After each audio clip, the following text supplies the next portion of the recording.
Chapter 6. For the Love of a Man. When John Thornton froze his feet in the previous December, his partners had made him comfortable and left him to get well, going on themselves up the river to get out a raft of saw logs for Dawson. He was still limping slightly at the time he rescued Buck, but with the continued warm weather, even the slight limp left him. And here, lying by the river bank through the long spring days, watching the water running, listening lazily to the song of birds and the hum of nature, Buck slowly won back his strength.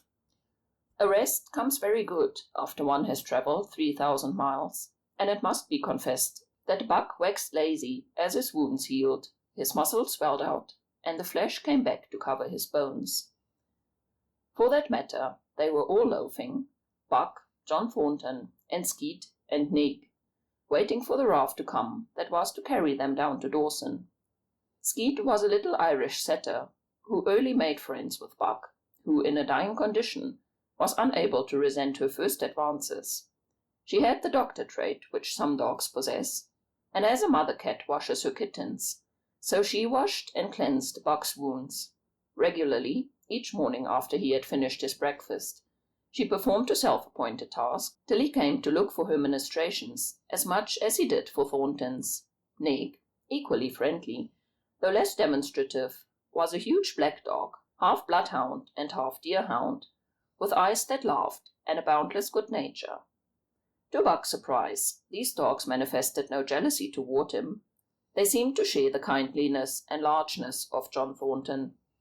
As Buck grew stronger, they enticed him into all sorts of ridiculous games, in which Thornton himself could not forbear to join, and in this fashion Buck romped through his convalescence and into a new existence. Love, genuine, passionate love, was his for the first time. This he had never experienced at Judge Miller's place down in the sun-kissed Santa Clara Valley. With the judge's sons, hunting and tramping, it had been a working partnership.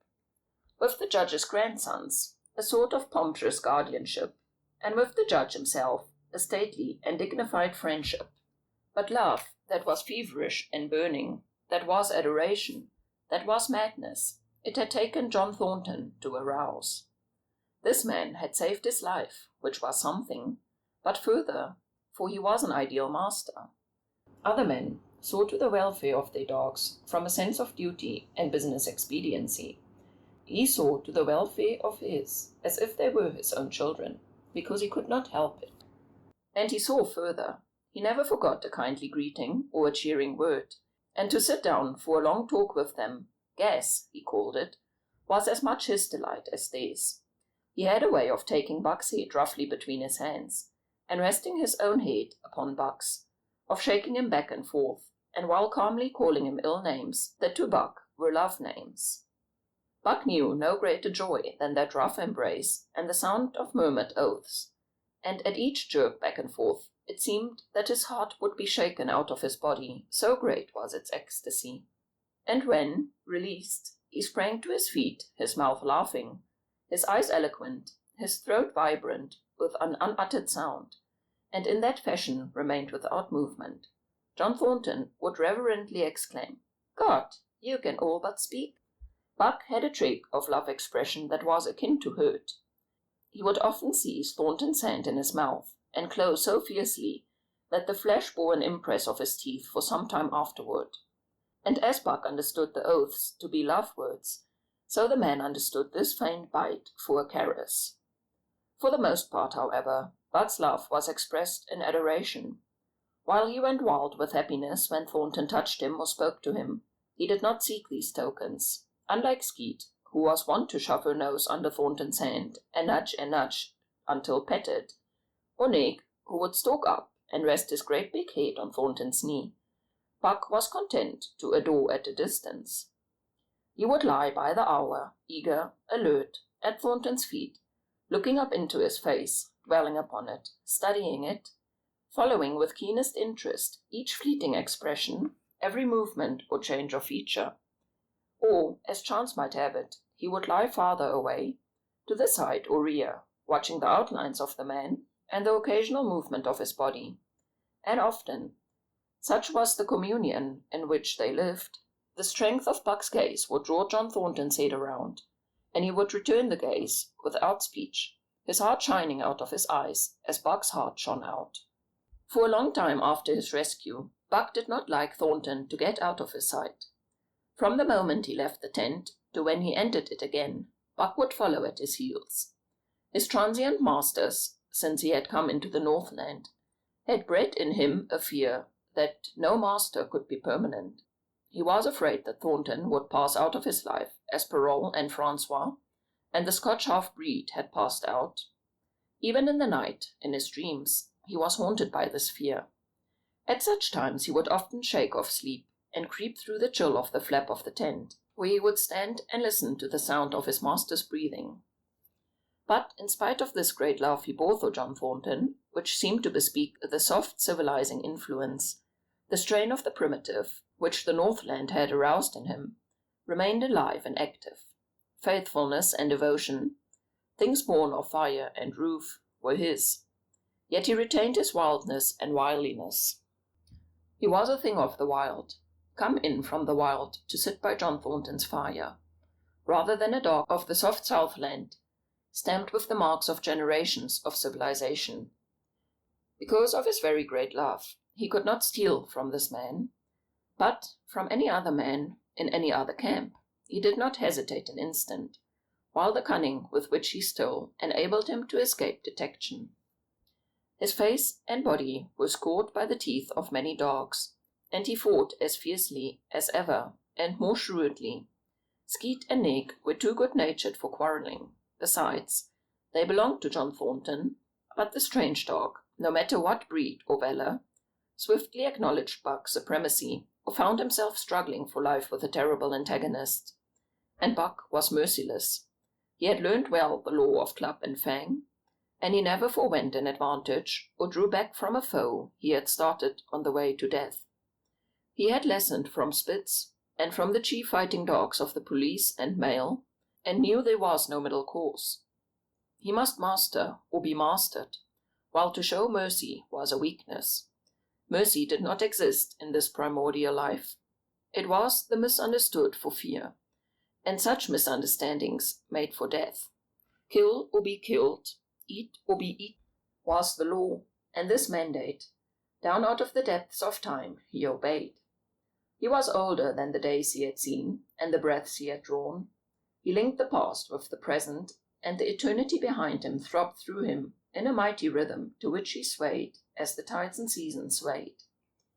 He sat by John Thornton's fire, a broad-breasted dog, white-fanged and long-furred, but behind him were the shades of all manner of dogs, half-wolves and wild wolves, urgent and prompting, tasting the savour of the meat he ate, thirsting for the water he drank, scenting the wind with him, listening with him, and telling him the sounds made by the wild life in the forest, dictating his moods, directing his actions, laying down to sleep with him when he lay down, and dreaming with him and beyond him, and becoming themselves the stuff of his dreams. So peremptorily did these shades beckon him, that each day mankind and the claims of mankind slipped farther from him. Deep in the forest a sound was calling, and as often as he heard this call, mysteriously thrilling and luring, he felt compelled to turn his back upon the fire and the beaten earth around it, and to plunge into the forest, and on, he knew not where or why, nor did he wonder where or why, the call sounding imperiously, deep in the forest. But as often as he gained the soft unbroken earth and the green shade, the love for John Thornton drew him back to the fire again. Thornton alone held him, the rest of mankind was as nothing. Chance travellers might praise or pet him, but he was cold under it all, and from a too demonstrative man he would get up and walk away. When Thornton's partners, Hans and Pete, arrived on the long-expected raft, Buck refused to notice them till he learned they were close to Thornton. After that he tolerated them in a passive sort of way, accepting favours from them as though he favoured them by accepting. They were of the same large type as Thornton, living close to the earth, thinking simply and seeing clearly, and ere they swung the raft into the big eddy by the sawmill at Dawson, they understood Buck and his ways, and did not insist upon an intimacy such as obtained with Skeet and Nig. For Thornton, however, his love seemed to grow and grow. He alone among men could put a peck on Buck's back in the summer travelling. Nothing was too great for Buck to do when Thornton commanded. One day they had grub staked themselves from the proceeds of the raft and left Dawson for the headwaters of the Tanana. The men and dogs were sitting on the crest of the cliff which fell away, and straight down to naked bedrock 300 feet below. John Thornton was sitting near the edge, Buck at his shoulder. A thoughtless whim seized Thornton, and he drew the attention of Hans and Pete to the experiment he had in mind. "Jump, Buck," he commanded, sweeping his arm out and over the chasm. The next instant he was grappling with Buck on the extreme edge, while Hans and Pete were dragging them back into safety. "It's uncanny," Pete said, after it was over, and they had caught their speech. Thornton shook his head. "No, it's splendid, and it's terrible, too. Do you know, it almost makes me afraid." "I'm not hankering to be the man that lays a hand on you while he's around," Pete announced conclusively, nodding his head toward Buck. "By jingo," was Hans's contribution. "Not myself either." It was at Circle City, ere the year was out, that Pete's apprehensions were realized. Black Burton, a evil-tempered man and malicious, had been picking a quarrel with a tenderfoot at the bar, when Thornton stepped in good-naturedly. Buck, as was his custom, was laying in a corner, head on paws, watching his master's every action. Burton struck out, without warning, straight from the shoulder. Thornton was sent spinning, and saved himself from falling only by clutching the rail of the bar. Those who were looking on heard what was neither bark nor yelp, but a something which was best described as a roar, and they saw Buck's body rise up in the air as he left the floor for Burton's throat. The man saved his life instinctively, throwing out his arm, but was hurled backward to the floor with Buck on top of him. Buck loosed his teeth from the flesh of the arm and drove in again for the throat. This time the man succeeded only in partly blocking, and his throat was torn open. Then the crowd was upon Buck, and he was driven off. But while a surgeon checked the bleeding, he prowled up and down, growling furiously, attempting to rush in, and being forced back by an array of hostile clubs. A miners' meeting was called on the spot, decided that the dog had sufficient provocation, and Buck was discharged. But his reputation was made, and from that day his name spread through every camp in Alaska. Later on, in the fall of the year, he saved John Thornton's life in quite another fashion. The three partners were lining a long and narrow poling boat down a bad stretch of rapids on the 40-mile creek. Hans and Pete moved along the bank, snubbing with a thin manila rope from tree to tree, while Thornton remained in the boat, helping its descent by means of a pole, and shouting directions to the shore. Buck, on the bank, worried and anxious, kept abreast of the boat, his eyes never off his master. At a particularly bad spot, where a ledge of barely submerged rocks jutted out into the river, Hans cast off the rope, and while Thornton pulled the boat out into the stream, ran down the bank with the end in his hand to snub the boat when it had cleared the ledge. This it did, and was flying downstream in a current as swift as a mill race, when Hans checked it with the rope and checked too suddenly. The boat flirted over and snubbed into the bank bottom up, while Thornton, flung sheer out of it, was carried downstream toward the worst part of the rapids, a stretch of wild water which no swimmer could live. Buck had sprung in on the instant, and at the end of 300 yards, amid a mad swirl of water, he overhauled Thornton. When he felt him grasp his tail, Buck headed for the bank, swimming with all his splendid strength. But the progress shoreward was slow, and progress downstream amazingly rapid. From below came the fatal roaring, where the wild current went wilder, and was rent in shreds and spray by rocks which thrust through like the teeth of an enormous comb. The suck of the water, as it took the beginning of the last steep pitch, was frightful, and Thornton knew that the shore was impossible. He scraped furiously over a rock, bruised across the second, and struck a third with crushing force. He clutched its slippery top with both hands, releasing Buck, and above the roar of the churning water shouted, "Go, Buck, go!" Buck could not hold his own, and swept on downstream, struggling desperately, but unable to win back. When he heard Thornton's command repeated, he partly reared out of the water, throwing his head high, as though for a last look, then turned obediently toward the bank. He swam powerfully, and was dragged ashore by Pete and Hans at the very point where swimming ceased to be possible and destruction began. They knew that the time a man could cling to a slippery rock in the face of that driving current was a matter of minutes, and they ran as fast as they could up to the bank, to a point far above where Thornton was hanging on. They attached the line with which they had been snubbing the boat to Buck's neck and shoulders, being careful that it should neither strangle him nor impede his swimming, and launched him into the stream. He struck out boldly, but not straight enough into the stream. He discovered the mistake too late, when Thornton was abreast of him, and a bare half-dozen strokes away while he was being carried helplessly past. Hans promptly snubbed with the rope, as though Buck were a boat. The rope thus tightening on him in the sweep of the current, he was jerked under the surface, and under the surface he remained till his body struck against the bank and he was hauled out. He was half drowned, and Hans and Pete threw themselves upon him, pounding the breath into him and the water out of him. He staggered to his feet and fell down. The faint sound of Thornton's voice came to them, and though they could not make out the words of it, they knew that he was in his extremity. His master's voice acted on Buck like an electric shock. He sprang to his feet and ran up the bank ahead of the men to the point of his previous departure. Again the rope was attached and he was launched, and again he struck out, but this time straight into the stream.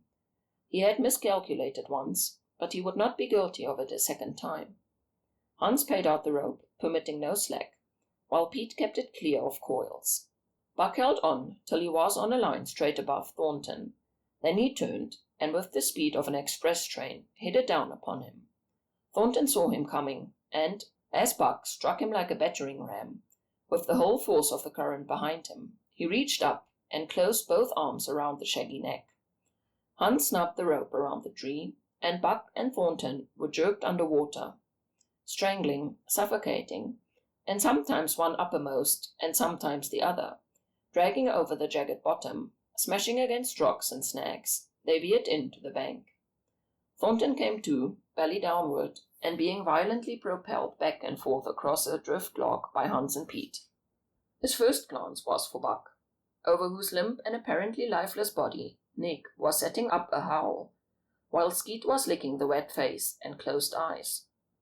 Thornton was himself bruised and battered, and he went carefully over Buck's body, when he had been brought around, finding 3 broken ribs. "That settles it," he announced. "We camp right here." And camp they did, until Buck's ribs knitted, and he was able to travel. That winter, at Dawson, Buck performed another exploit, not so heroic, but perhaps one that put his name many notches higher on the totem pole of Alaskan fame. The exploit was particularly gratifying to the 3 men, for they stood in need of the outfit which it furnished, and were enabled to make a long-desired trip into the Virgin East, where miners had not yet appeared. It was brought about by a conversation in the El Dorado saloon, in which men waxed boastful about their favorite dogs.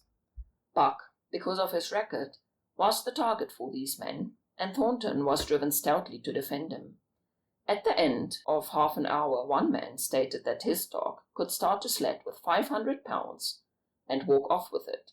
A second bragged 600 for his dog, and a third 700. "Pooh, pooh," said John Thornton. "Buck can start 1,000 pounds."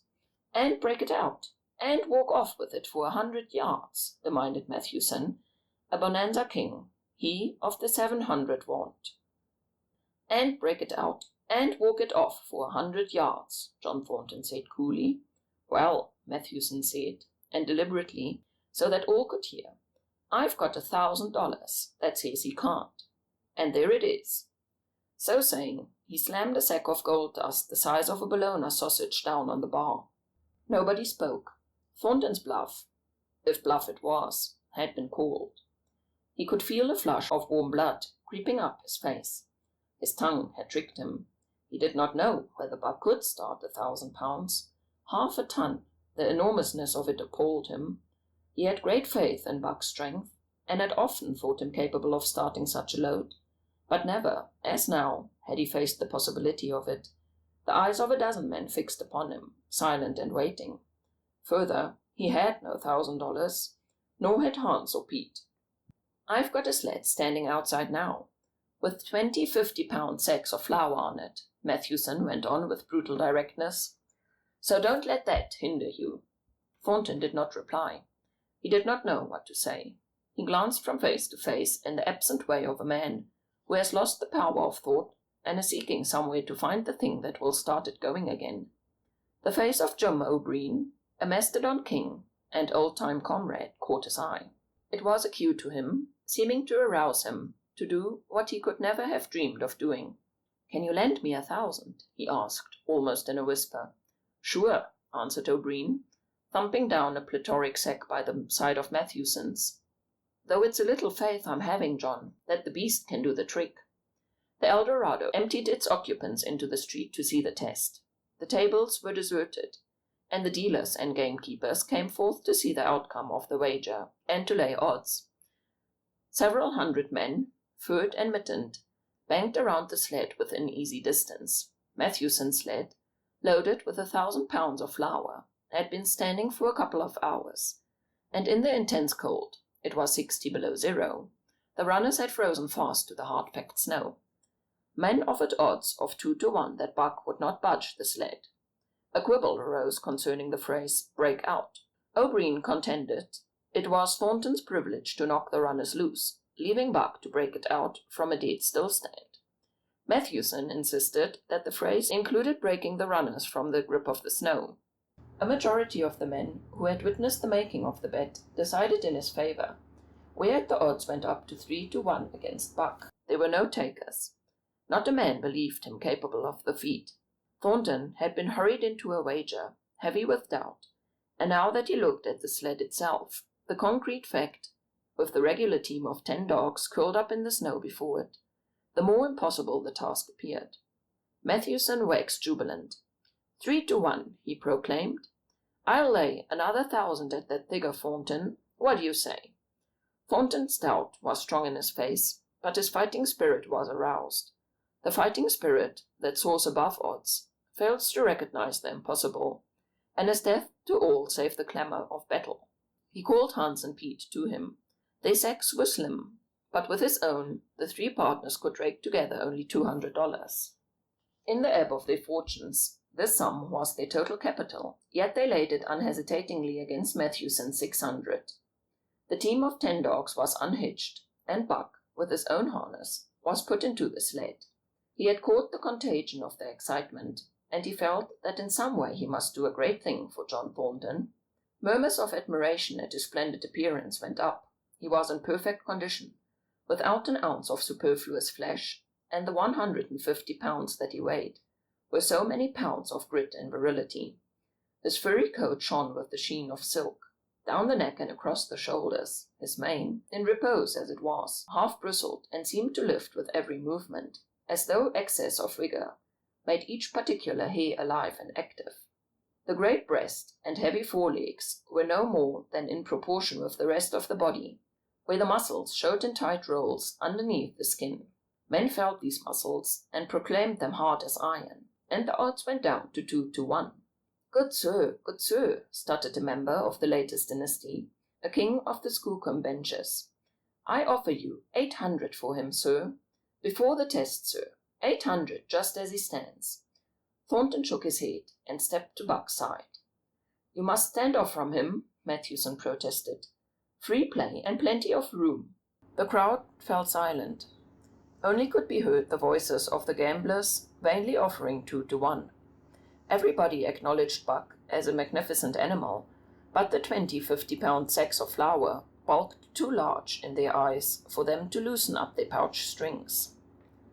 Thornton knelt down by Buck's side. He took his head in his 2 hands and rested cheek on cheek.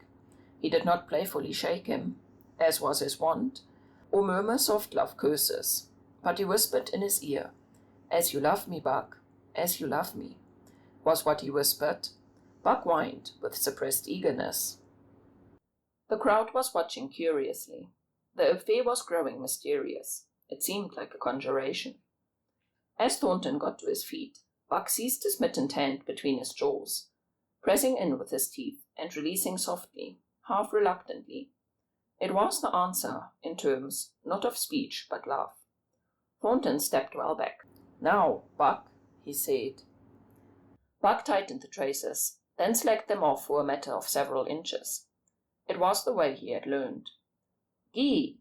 John Thornton's voice rang out, sharp in the intense silence.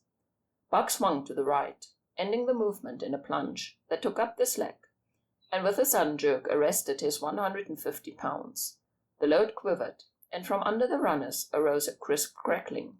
"Ho!" Thornton commanded. Buck duplicated the maneuver, this time to the left. The crackling turned into a snapping, the sled pivoting, and the runners slipping and grating several inches side to side. The sled was broken out. Men were holding their breath, intensely unconscious of the fact. "Now march!" Thornton's command cracked out like a pistol shot. Buck threw himself forward, tightening the traces with a jarring lunge. His whole body was gathered compactly together in the tremendous effort, the muscles writhing and knotting like live things under the silky fur. His great chest was low to the ground, his head forward and down, while his feet were flying like mad, the claws scarring the hard-packed snow in parallel grooves. The sled swayed and trembled, half started forward. One of his feet slipped, and one man groaned aloud. Then the sled lurched ahead, in what appeared a rapid succession of jerks, though it never really came to a dead stop again. Half an inch, 2 inches. The jerks perceptibly diminished as the sled gained momentum. He caught them up till it was moving steadily along. Men gasped and began to breathe again, unaware that for a moment they had ceased to breathe. Thornton was running behind, encouraging Buck with short, cheery words. The distance had been measured off, and as he neared the pile of firewood which marked the end of the 100 yards, a cheer began to grow and grow, which burst into a roar as he passed the firewood and halted at command. Every man was turning himself loose, even Matthewson. Hats and mittens were flying in the air. Men were shaking hands, it did not matter with whom, and bubbling over in a general incoherent babble. But Thornton fell to his knees beside Buck. Head was against head, and he was shaking him back and forth. Those who hurried up heard him cursing Buck, and he cursed him long and fervently, and soft and lovingly. Good sir, spluttered the Skookum bench king. "I'll give you 1,000 for him, sir. 1,000, sir. 1,200, sir." Thornton rose to his feet. His eyes were wet. The tears were streaming frankly down his cheeks. "Sir," he said to the Skookum bench king. "No, sir. You can go to hell, sir. It's the best I can do for you, sir." Buck seized Thornton's hand in his teeth. Thornton shook him back and forth. As though animated by a common impulse, the onlookers drew back to a respectful distance, nor were they again indiscreet enough to interrupt.